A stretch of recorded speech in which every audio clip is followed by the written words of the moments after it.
Hello, hello, and welcome back to Zen Summer. Today is What to Read Wednesday, and if you can't tell, I'm crazy excited about sharing my favorite book with you. I was introduced to this book in my early 20s by a friend who called me and said, Tracy, if you never do anything for me again, go read this book.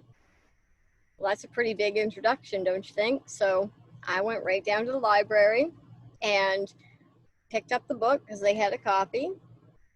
I read it in one night, and then I read it again the next night, and then I took it over to my sister-in-law who lived next door, and she read it in one night and then read it again the next night.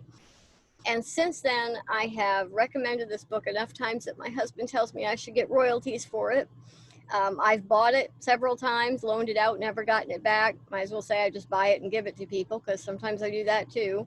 And it's the reason I don't currently have one to show you, because the last time I had one, I loaned it out and didn't get it back.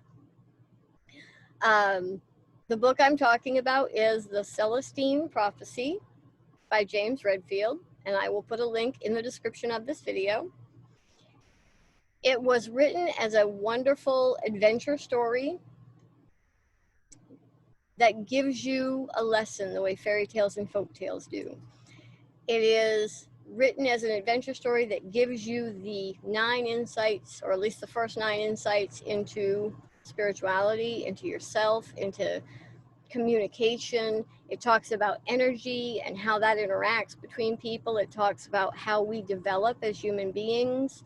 It talks about understanding coincidence, which you can go further and actually find philosophers and scientists who talk about the science of coincidence, but he talks about it in a way that is really understandable and eye-opening.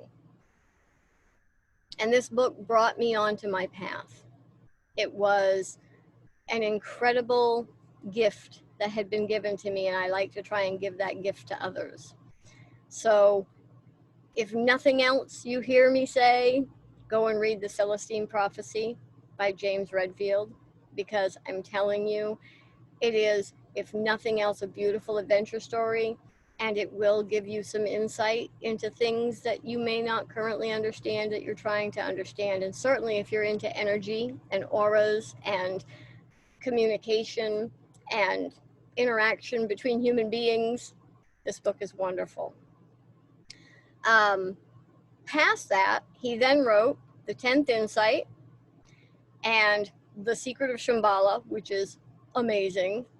And the final book, The 12th Insight, which I am currently working on reading. And I absolutely, oh, you will have to excuse me. I absolutely love all of his books. And there's also a book that's a companion book to The Celestine Prophecy called The Celestine Insight, which basically just goes through the insights without the story. So I'm going to put links. Well, I'm going to put a link to The Celestine Prophecy in the description below. And from that, you should be able to find all of his books, because they're all connected together, but you should always start with The Celestine Prophecy.